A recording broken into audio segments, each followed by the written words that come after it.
débrief qui avions-nous à la salle aujourd'hui? Du coup, on avait les lycéens. Donc première du lycée Descartes.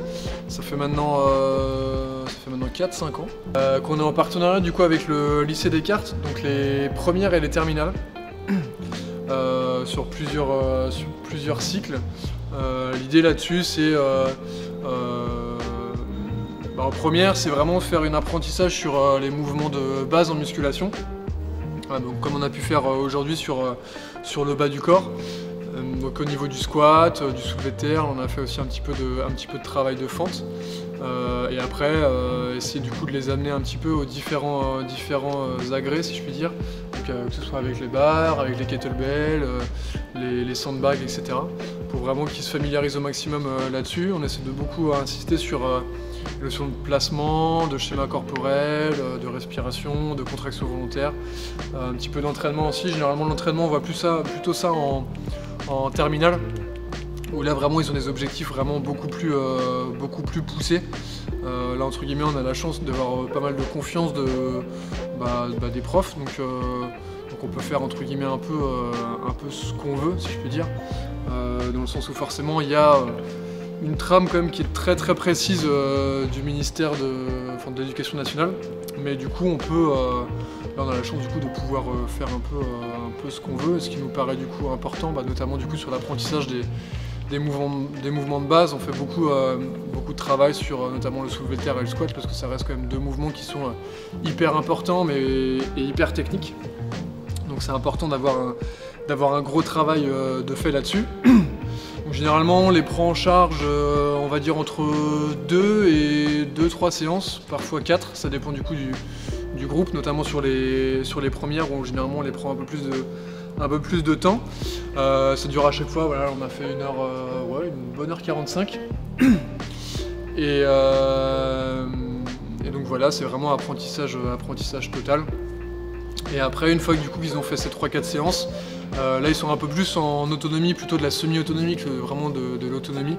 Donc ils doivent créer, pas forcément créer un programme, mais ils ont une trame en fait où ils doivent avoir un objectif en particulier et essayer de se dire voilà, mon objectif c'est de développer par exemple les quadriceps. Quel exercice je vais mettre en place du coup pour essayer de les développer de manière optimale, et quelle méthode d'entraînement aussi,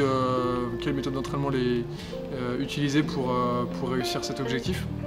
Et donc je dis semi-autonomie parce que vraiment, même si du coup là ils sont un peu plus livrés à eux-mêmes, nous on est toujours là pour essayer au maximum de les diriger, de répondre à leurs questions, de les corriger, d'être le plus sécuritaire possible. Donc ça c'est surtout en première, et en terminale ils ont vraiment c'est quelque chose d'un peu plus poussé. Pareil, on essaie d'aller chercher un peu plus loin sur les exercices, un peu plus poussés, un peu plus difficiles. Et là en l'occurrence vraiment ils essaient de respecter au maximum la trame du ministère de l'Éducation nationale à travers 4 items si je me trompe pas. Donc c'est préparation physique, donc après ils ont l'objectif, voilà, imaginons c'est un sportif, un sprinter ou autre, son objectif voilà c'est de développer sa vitesse, donc qu'est-ce qu'il va mettre comme programmation pour développer ça. Le deuxième item c'est perte de poids, pareil du coup créer un programme, choisir ses exercices pour réussir du coup cet objectif. Prise de masse musculaire, plus le côté, ils appellent ça plutôt le côté esthétique je crois. Okay. Et le dernier, c'est un item un peu plus général en mode renforcement musculaire, prévention des blessures. Ok. Donc c'est ces 4 items là. Et pareil, du coup on essaie de les accompagner au mieux là-dessus. Donc voilà, en terminale c'est vraiment beaucoup moins de travail sur les exercices, parce que normalement, entre guillemets normalement, ils doivent les maîtriser, sachant qu'on a à peu près 10 séances, entre 8 et 10 séances par classe. Et forcément du coup 8 à 10 séances c'est quand même pas assez pour être complètement expert et maîtriser les mouvements, mais au moins ça permet qu'ils aient quand même un petit bagage pour se dire à la fin du coup de première et terminale, qu'ils puissent être un peu plus autonomes s'ils vont en salle de musculation, ou que s'ils ont une pratique du coup un peu plus musculaire ou autre, qu'ils aient quand même un certain bagage là-dessus. C'est des choses qu'on a excessivement à cœur de développer ça. Donc, surtout que c'est un, voilà, c'est une période, il y a un âge important, parce que en gros c'est le milieu sortir de l'adolescence, non c'est le milieu de l'adolescence même. Ouais, totalement. Ouais. Du coup bah, physiquement et corporellement parlant, en termes de schéma corporel, c'est une période qui est charnière, ouais, qui est charnière, qui est hyper importante. C'est vrai qu'on voit, enfin nous on voit clairement l'évolution entre la première et la terminale. Généralement, bah voilà, là en première par exemple, j'ai eu là sur la session, j'ai eu 2 groupes de 20 je crois. Forcément il y a une grosse différence entre les hommes et enfin les filles et les garçons. Ouais. Les garçons en termes de schéma corporel à cet âge-là, bah, là ils ont entre 16 et 17 ans. Ils sont clairement du coup en retard. Typiquement sur un soulevé de terre, généralement pour les filles, on n'a vraiment pas de mal on leur montre assez rapidement le mouvement, ils l'intègrent quand même très très rapidement.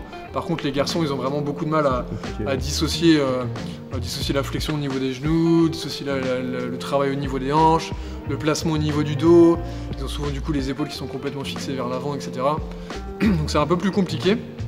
Mais généralement, arrivée terminale, c'est quand même... généralement, les élèves qu'on voit en première, arrivés en terminale, enfin, on voit clairement qu'ils sont passés par chez nous sans nous faire des éloges, mais mine de rien, clairement, parce qu'en fait, il y a une option chez eux, du coup, en musculation, ils ont une épreuve, en fait, du bac, qui compte pour le bac, du coup, en musculation. Et donc ça arrive qu'en terminale, on a des personnes qu'on n'a pas vues du coup en première. Et donc généralement, c'est les personnes du coup qu'on n'a pas vues en première, on voit clairement du coup qu'ils ont globalement pas fait de soulevé de terre, de squat, etc. Ou alors beaucoup sur des machines guidées. Et clairement, on voit la différence entre ceux qu'on a vus du coup l'année d'avant, parce qu'ils sont beaucoup plus calés sur le schéma corporel, sur le placement, sur les contractions volontaires, sur la respiration, etc. Et automatiquement, bah, ils augmentent progressivement au niveau des charges, etc. Et on voit clairement la différence. Donc ça fait toujours plaisir de voir l'évolution comme ça. Surtout à cet âge-là, comme tu disais, l'évolution elle est flagrante, dans le sens où on va commencer sur une séance classique où pas beaucoup de mal à se placer. Et c'est sûr qu'à la fin de l'année, là d'ici un mois et demi, il y a déjà des placements qui sont hyper intéressants et entre guillemets, on a quasiment plus rien à leur dire en termes de... Ouais, c'est une période importante pour la prise en charge, quoi. Vu l'âge et vu la période dans laquelle ils sont. Bah, c'est vrai qu'on est, enfin, clairement, avec les gars, on est quand même hyper fiers de pouvoir proposer ça. C'est... Enfin, je sais pas après si, si les élèves s'en rendent compte ou pas, mais c'est vrai que oui, à notre époque, mais si on n'est pas non plus hyper vieux, mais c'est vrai, il y a 10 ans, enfin, même plus que ça. On avait... Merde. Ouais, c'est vrai. Bah ouais, je sais, ça fait 13 ans, 14 ans. Clairement, enfin moi pour ma part en tout cas, j'avais pas du tout ça. Généralement c'était, bah voilà la salle de musculation. Moi je me rappelle, on avait fait quelques séances en salle de musculation et le prof n'était pas, enfin sans du coup dénigrer du coup le travail des profs autres, mais c'est juste qu'ils sont pas formés à ça. Hein. Même on en parle clairement avec les profs. Les profs ne sont clairement pas formés, ou en tout cas pas assez formés à ça. La nouvelle génération entre guillemets, ceux qui ont notre âge, je pense que c'est un peu différent, mais nous c'est vrai qu'on côtoie quand même des profs qui ont voilà, une quarantaine d'années, donc clairement du coup ils n'ont pas du tout été formés à ça, et du coup c'est vrai que c'est assez gratifiant pour nous de proposer ça, et dans un cadre quand même que je pense que pour la plupart ils sont quand même assez contents quand même d'être là, tu vois. Donc clairement, en plus c'est un âge des fois où tu cherches un peu les sports que tu veux faire, etc. Ouais. Et il y en a pour qui ça peut être un élément déclencheur, notamment peut-être plus chez les garçons dans ces âges-là que chez les filles peut-être, mais ouais. Après ça n'exclut pas. Même si généralement en terminale quand même t'as beaucoup de filles qui sont quand même très motivées quoi. Ouais.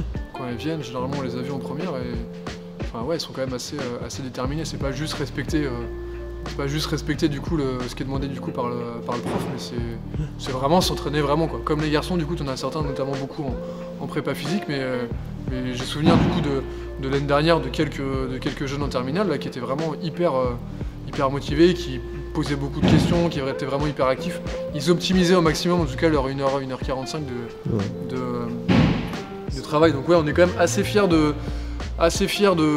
ça, faut le dire, clairement faut le dire. Et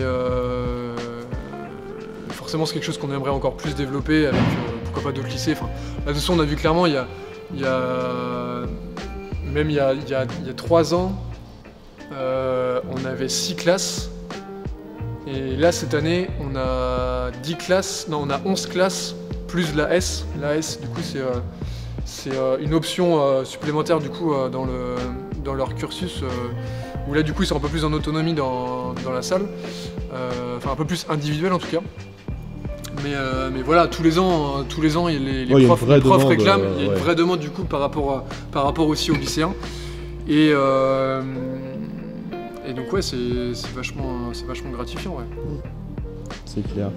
L'apprentissage et la transmission, peu importe les âges. Ouais, et puis de manière générale, ça fait toujours après plaisir. On a quand même pas mal d'adhérents après qui prennent, enfin de jeunes comme ça qui prennent un abonnement chez nous après. Pas assez à mon goût forcément. Jamais assez. Pas assez à mon goût, jamais assez. Mais, ouais, mais j'ai quand même souvenir de quelques de nos adhérents qui sont encore ici et qu'on a vu du coup en première et terminale et qui maintenant s'entraînent vraiment très très bien, quoi. Donc ils ont chopé ça fait toujours plaisir, quoi. C'est clair. Puis ça met de la valeur vraiment et du sens à notre métier, quoi. On est vraiment éducateur sportif et là en l'occurrence on est remplit vraiment tellement ce rôle-là sur un travail d'éducation sportive, donc c'est top, quoi. C'est dans la logique des choses. C'est ça. Comme pour l'IRSS, etc. On est vraiment sur cette notion de vouloir former de manière qualitative les futurs coachs, mais aussi de manière générale les futurs élèves et les futurs gens de manière générale. La musculation n'est pas amenée à disparaître non. dans un avenir proche. Non. Ou même lointain d'ailleurs. Impossible, la musculation c'est primordial pour un tas de choses, pour la santé des gens, surtout en ce moment. Surtout en ce moment. Hein, l'État a tendance à l'oublier, mais... Le sport, c'est la santé physique et mentale. C'est ça. Enfin, c'était le premier cours pour les élèves, là, donc... Ouais, c'est le début du cycle, là, c'est vrai qu'il faut venir assez régulièrement. Après, là, comme j'ai dit tout à l'heure, l'avantage pour eux, là, entre guillemets, c'est que du coup, ils ont la salle que pour eux. Heureusement pour eux, malheureusement pour nous, dans le sens où on aimerait bien quand même que du coup, il y a des gens qui continuent du coup à venir. Bon, c'est vrai que globalement, ça se passe toujours super bien entre les élèves et nos adhérents, dans 90% des cas. Je pense du coup à certaines fois où même il y a certains adhérents du coup qui donnent des conseils pertinents aux élèves. Donc ça moi je trouve ça génial. Et donc c'est cool si on puisse développer ça, que tout le monde kiffe, quoi. C'est l'objectif, que tout le monde puisse kiffer. Ok. Bon, en tout cas, un petit pouce, abonné, partagé. C'était quoi le truc après? C'était pas mal, non? Ouais. Épice.